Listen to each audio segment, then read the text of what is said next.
الحمد لله. الحمد لله القوي سلطانه، الواضح برهانه، المبسوط في الوجود كرامه واحسانه.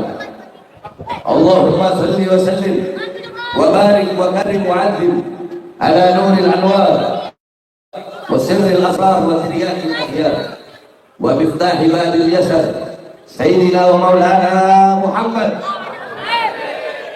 محمد المختار وآله الأطهار وأصحابه الأخيار عدد نعم الله وإفضاله. Amma ba'd. Yang saya cintai, yang saya muliakan, segenap para alim ulama, para habaib, para kiai, para asal, para tuan-tuan guru, segenap tokoh masyarakat, segenap aparat pemerintah, wabil khusus segenap pengurus masjid Nurul Falah. Yang saya cintai, yang saya muliakan, segenap anak-anak Majelis Taklim Al-Hijrah beserta seluruh hadirin hadirat, bapak-bapak, ibu-ibu, khususnya para pemuda-pemudi umat baginda Nabi besar Muhammad yang selalu dimuliakan oleh Allah Subhanahu wa taala. Alhamdulillah, segala puji dan syukur kehadirat Allah Subhanahu wa taala.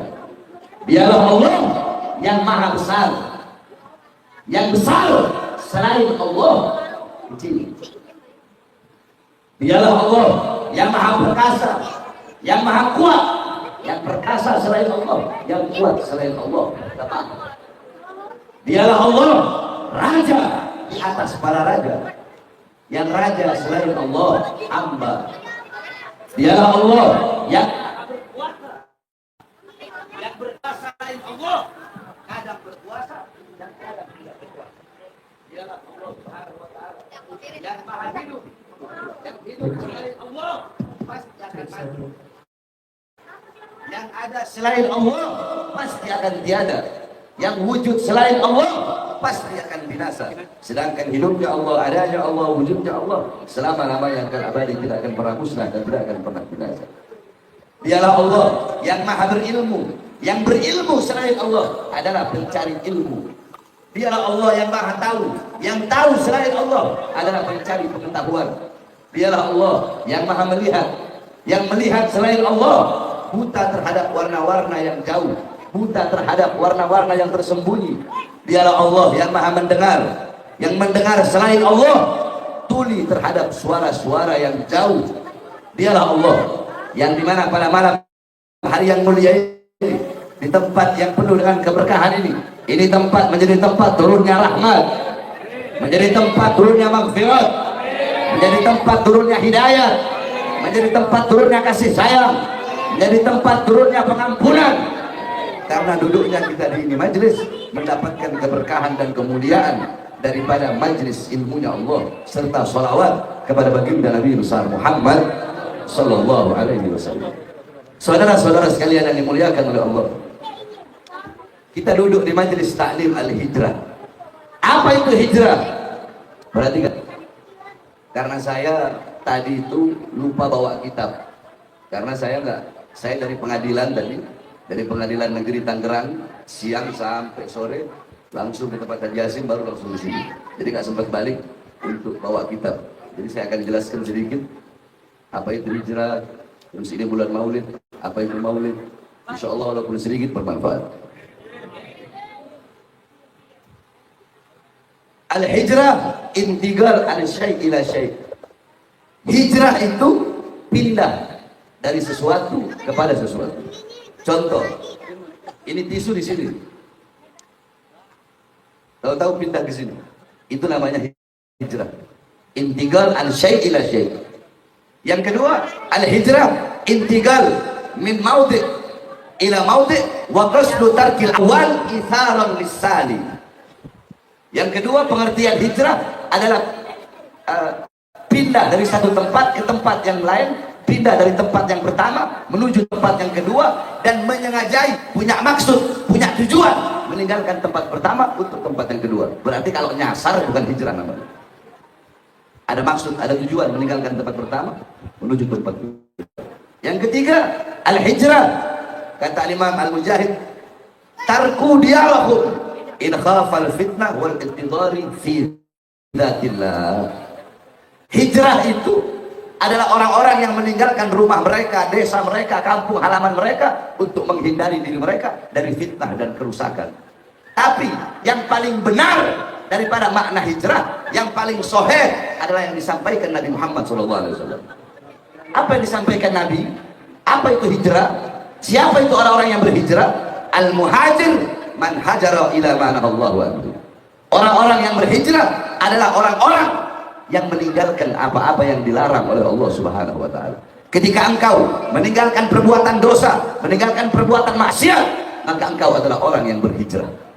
Ketika engkau meninggalkan judi, meninggalkan narkoba, meninggalkan mabuk, engkau meninggalkan perbuatan-perbuatan yang menjauhkan engkau dari Allah, engkau meninggalkan dunia yang memutuskan hubunganmu dengan Allah, engkau meninggalkan harta, pangkat, jabatan, takhta, kekuasaan, jikalau itu semua bisa menjadi sebab engkau jauh dari Allah. Sebab kita orang-orang zaman sekarang, kita lebih memilih kehilangan Allah karena harta daripada kehilangan harta karena Allah Subhanahu wa taala. Kita orang-orang sekarang lebih banyak memilih kehilangan pangkat, kehilangan Allah karena pangkat dan jabatan daripada kehilangan pangkat dan jabatan karena Allah Subhanahu wa taala.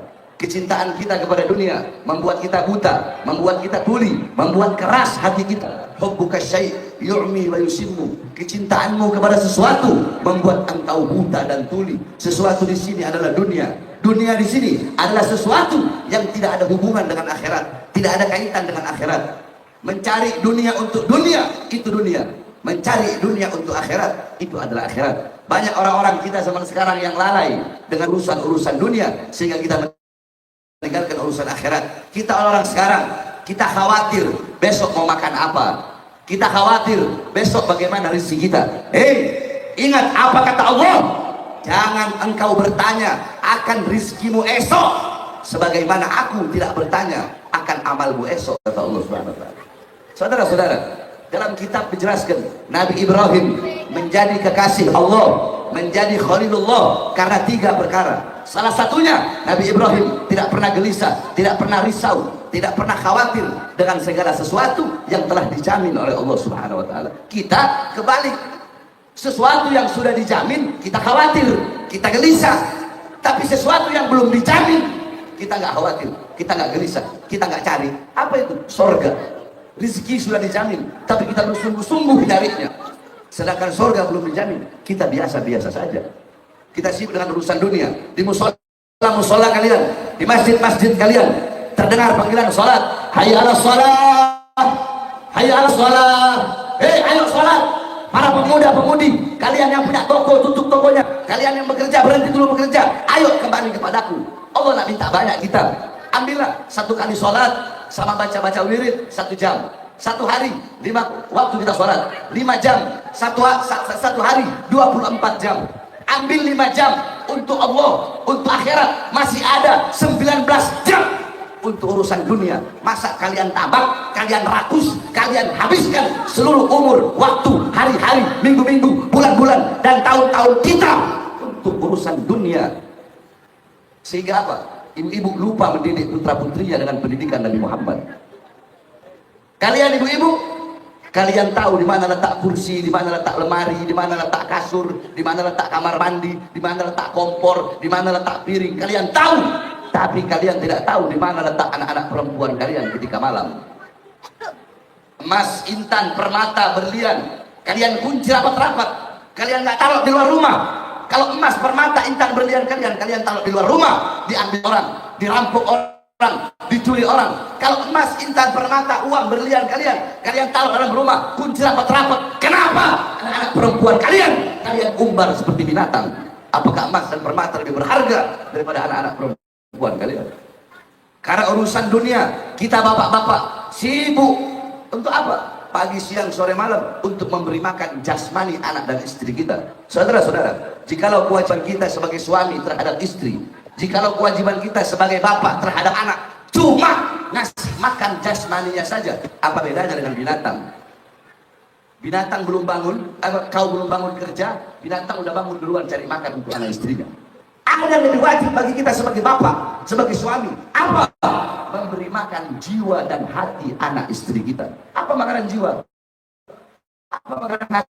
Makanan jiwa, makanan hati adalah ilmu. Hati 3 hari nggak kena ilmu, hati itu menjadi mati, maka tanyakan kepada diri kita, berapa lama kita menjadi sebab hati anak-anak kita mati. Anak-anak kita nggak kenal Allah, nggak kenal Rasulullah, nggak kenal Islam, nggak kenal iman, buta Al-Quran, buta fikih, buta ilmu pengetahuan. Bahkan anak-anak kita nggak kenal siapa bapaknya Nabi, ibunya Nabi, kakeknya Nabi, nenek sahabat-sahabatnya Nabi. Pagi, siang, sore, malam, tiap saat putra putri kalian, mereka lebih banyak pegang handphone daripada pegang Al-Quran, dan kalian membiarkan kejadian-kejadian seperti itu. Kalian tidak pernah didik. Makanya rusaknya masyarakat tergantung adat, tergantung kebiasaan.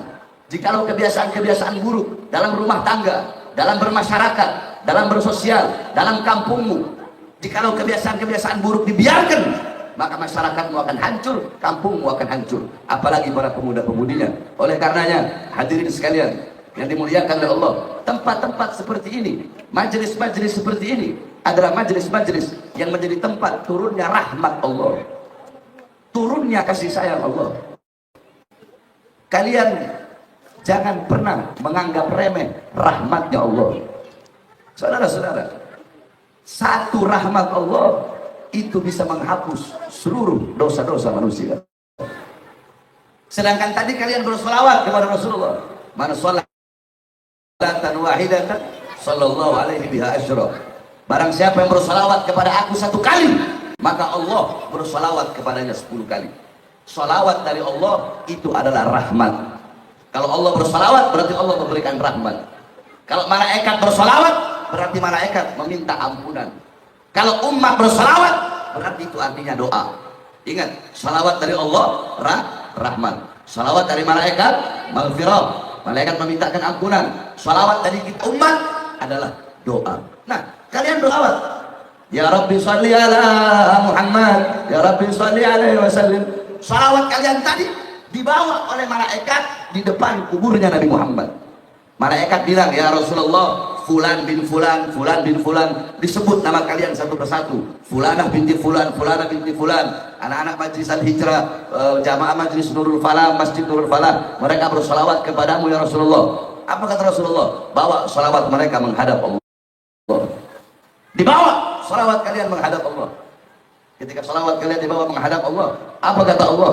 Sampaikan kepada mereka yang bersolawat kepada kekasihku Muhammad, bahwasanya setiap satu huruf dari sholawat yang mereka baca akan aku ciptakan 360 malaikat yang memiliki 360 kepala. Di setiap kepala memiliki 360 wajah. Di setiap wajah memiliki 360 mulut. Di setiap mulut memiliki 360 lidah. Dan malaikat itu akan memohon ampun kepada Allah atas dosa-dosa orang yang bersolawat tersebut. Malaikat itu akan bersujud dan tidak akan mengangkat kepalanya sebelum Allah mengampuni dosa-dosa orang yang bersolawat tersebut. Makanya saya sampaikan, ini tempat-tempat turunnya rahmat, ini tempat-tempat turunnya pengampunan, ini tempat-tempat yang paling mulia. Sampai-sampai Sayyidina Umar bin Khattab mengatakan, innallaha lam yahluk fi wajhil ardi turaban afdal min majlisil ilm. Sesungguhnya Allah tidak pernah menciptakan di muka bumi suatu sejengkal tanah yang lebih mulia selain daripada tanah yang dipakai untuk ngaji, untuk menuntut ilmu Allah Subhanahu wa taala. Oleh al-hijrah, al-muhajir, orang-orang yang berhijrah, orang-orang yang meninggalkan perbuatan dosa, meninggalkan perbuatan-perbuatan yang menjauhkan hubungan mereka, apalagi yang bisa memutuskan hubungan mereka. Saudara-saudara, tuba liman targud dunya qabla an tarakta wa bana qabrahu qabla an yadkhula wa arda rabbahu qabla an yalgha. Sungguh beruntung, sungguh berbahagia bagi orang-orang yang meninggalkan dunia sebelum dunia yang meninggalkannya. Maksudnya apa? Meninggalkan dunia sebelum dunia yang meninggalkan. Tinggalkan perbuatan dosa, tinggalkan perbuatan maksiat, tinggalkan hal apapun yang memutuskan hubunganmu dengan Allah. Kalau harta, jikalau harta menjadi sebab putus hubunganmu dengan Allah, tinggalkan harta itu. Kalau pekerjaan menjadi sebab engkau jauh dari Allah, tinggalkan pekerjaan itu. Apapun hal yang membuat engkau jauh dari Allah, maka tinggalkan hal tersebut. Sebelum apa? Sebelum dunia yang meninggalkan kita. Apa maksudnya? Sebelum mati. Kullu nafsin dha'iqatul maut. Segala sesuatu yang berjiwa, bernyawa pasti akan merasakan yang namanya kematian. Kullu man 'alaiha fan. Segala sesuatu yang ada di atas dunia pasti hancur, pasti binasa. Kullu syai'in khaliqun illa wajhah. Zat apapun, wujud apapun akan hancur kecuali Allah. Yang tua mati, yang muda mati, yang kaya mati, yang miskin mati, yang sehat mati, yang sakit mati. Syarat mati tidak harus tua. Syarat mati tidak harus sakit. Syarat mati tidak harus lapar. Saya tanya, ada nggak di tengah-tengah kalian orang masih muda mati? Ada? Ada nggak? Orang dia nggak sakit, tahu-tahu meninggal? Ada? Ada orang tabrakan nggak sakit meninggal. Jadi syarat mati nggak harus tua, syarat mati nggak harus sakit, syarat mati nggak harus lapar. Dan kematian datang tanpa pemberitahuan. Makanya ada satu cerita, ada satu orang soleh, ahli ibadah, masih muda, ibadahnya luar biasa. Datang iblis. Iblis bilang, iblis goda ini anak muda. Kata iblis, ya gulam, wahai anak muda, engkau ini masih muda, umurmu masih panjang. Saya lihat umurmu masih puluhan tahun lagi, kata iblis. Tapi kamu udah ibadahnya kayak gini. Pergi iblis. Ini ahli ibadah tadi mikir, iya ya, umur saya masih puluhan tahun lagi. Ya bisa aja saya maksiat dulu, nanti kalau udah mau dekat-dekat mati baru saya tobat. Benar juga kata iblis, kata dia. Akhirnya apa? Besoknya dia maksiat, besoknya juga dia mati. Kematian itu datang tanpa pemberitahuan. Kalau mati dikasih tahu enak. Ya udah, seumpama Deden mati tanggal 29. Oh, berarti nanti tanggal 28 malam aja tobatnya. Kalau orang tahu mati. Kematian datang tanpa pemberitahuan. Makanya ketika Imam Ali bin Abi Thalib ditanya, "Ya Imam, berikan aku sebaik-baiknya nasihat." Apa jawab beliau? Sebaik-baiknya nasihat bagi orang yang hidup itu adalah kematian. Kita semua pasti akan mati. Maka tinggalkan perkara-perkara yang bisa menyulitkan kita ketika kelak kita mati. Yang kedua, wabana gabrahu gabla an yadkhula. Orang yang beruntung, orang yang berbahagia, orang-orang yang menggali kuburnya sebelum memasukinya. Apa maksudnya menggali kubur sebelum memasuki? Menyiapkan bekal-bekal untuk dibawa ke dalam kubur. Saudara-saudara, Sayyidina Utsman ibn Affan diceritakan tentang azab neraka, beliau nggak nangis. Diceritakan tentang padang mahsyar, beliau nggak nangis. Diceritakan tentang jembatan Shiratal Mustaqim, beliau nggak nangis. Tapi ketika diceritakan tentang kubur, beliau nangis. Sahabat yang lain nanya, wahai khalifah, diceritakan kau tidak nangis, diceritakan azab di akhirat kau nggak nangis, tapi diceritakan azab kubur, kenapa kau menangis? Apa jawab beliau? Al-kubru awwalu manzilatil akhirah. Kubur adalah rumah pertama akhirat. Kalau dikubur selamat, kesananya bakal selamat. Makanya kalau diceritakan kubur, Sayyidina Utsman menangis. Kenapa? Karena kubur rumah pertama akhirat. Orang kalau dikubur selamat, di hari kebangkitan selamat, padang mahsyar selamat, hari perhitungan selamat, hari pertimbangan selamat, melewati jembatan Shiratal Mustaqim selamat, masuk ke dalam surga. Kalau dikubur selamat. Karena kubur itu rumah pertama akhirat. Akhirat banyak rumah, kubur rumah pertama. Ada hari kebangkitan, ada padang mahsyar, ada hari perhitungan. Nah, orang kalau dikubur selamat, kesananya bakal selamat. Maka siapkan bekal-bekal untuk kau bawa dalam kubur. Dikubur engkau sendiri, tidak ada teman, tidak ada kawan, tidak ada orang tua menemani anak dalam kubur. Ada orang tua menemani anak dalam kubur. Ada anak menemani orang tua dalam kubur. Ada suami menemani istri dalam kubur. Ada istri menemani suami dalam kubur. Ada teman menemani teman dalam kubur. Ada kekasih menemani kekasih dalam kubur. Dalam kubur kau sendiri, sunyi, sepi, gelap. Siapa kau punya teman? Kau punya teman adalah amal-amal yang ketika di dunia kau tanam, di kubur akan kau panen. Kalau kau tanam sesuatu yang baik, kau akan memanen sesuatu yang baik. Kalau kau tanam sesuatu yang buruk, yang kau panen pun sesuatu yang. Yang ketiga, wa arda rabbahu qabla an yalqa. Ingat, orang-orang yang berbahagia pertama yang meninggalkan dunia sebelum dunia yang meninggalkannya. Kedua, membangun kubur sebelum memasukinya. Ketiga, ridho ke Tuhannya, ridho kepada Allah sebelum kelak akan berjumpa dengan Allah Subhanahu wa taala. Saudara-saudara, semua satu persatu akan dihadapkan kepada Allah Subhanahu wa taala. Satu persatu akan dimintai pertanggungjawaban oleh Allah Subhanahu wa taala. Orang tua terhadap anak, anak terhadap orang tua, pemerintah terhadap rakyat, rakyat terhadap pemerintah, ulama terhadap umat, umat terhadap ulama. Semua ditanya satu persatu oleh Allah. Tidak ada pangkat pada hari itu, tidak ada jabatan pada hari itu, tidak ada garis keturunan pada hari itu, tidak ada harta pada hari itu. Yang berkuasa pada hari itu Allah, yang raja pada hari itu Allah, yang punya kuasa pada hari itu Allah, yang raja pada hari itu Allah. Siapapun yang berkuasa di dunia pada hari itu tidak punya kuasa, saudara-saudara. Presiden tidak punya kuasa pada hari itu, tidak ada bintang-bintangan, tidak ada jenderal-jenderalan pada hari itu. Allah raja satu-satunya pada hari itu. Satu persatu akan ditanya oleh Allah Subhanahu wa taala. Para ulama, para ustaz, para kiai, para habaib ditanya oleh Allah, wahai para ulama, sudahkah kalian menghidupkan Islam atau kalian cari hidup dalam Islam? Sudahkah kalian hidupkan agama atau kalian cari hidup dalam agama? Sudahkah kalian hidupkan masjid atau kalian cari hidup dalam masjid? Banyak saya perhatikan zaman sekarang orang mau jadi ketua takmir masjid itu berebutan sampai berantem. Ada apa? Kalau tujuan akhirat nggak bakal berantem. Jadi dia maulid berantem, jadi panitia berantem, jadi takmir masjid berantem. Ustadz satu kampung ada ustadz tiga-tiganya sering berantem. Ada apa ini?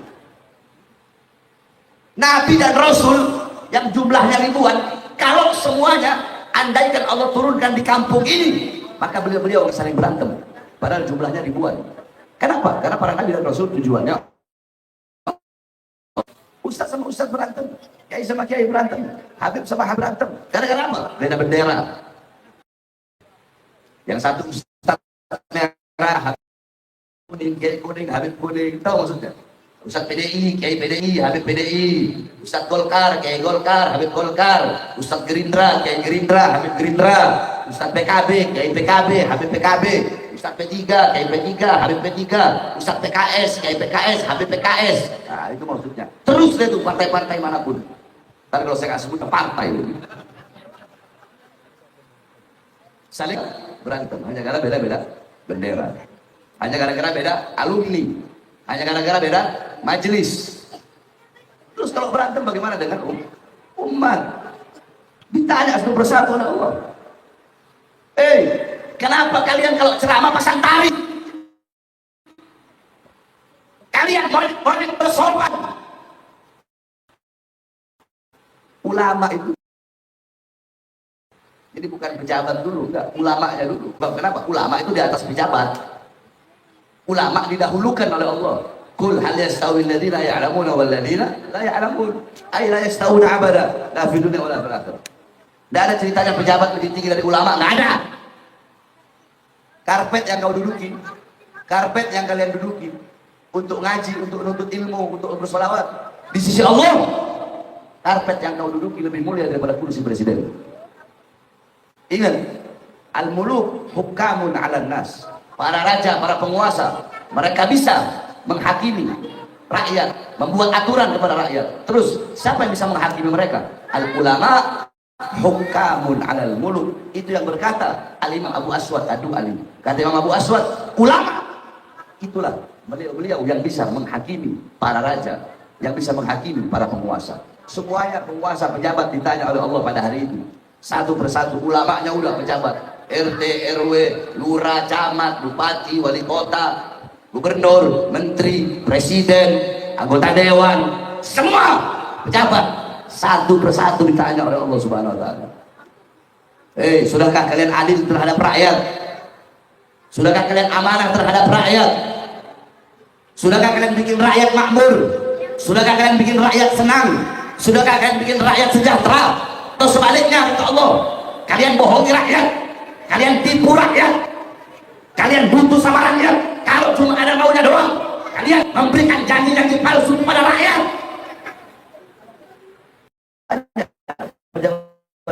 Pejabat kayak gini, malah khianat.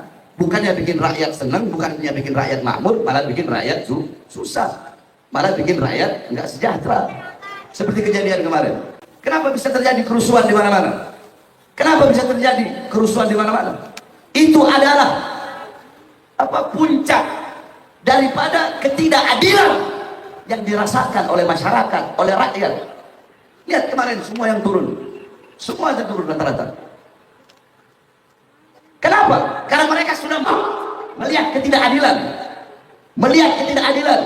melihat ketidaksejahteraan.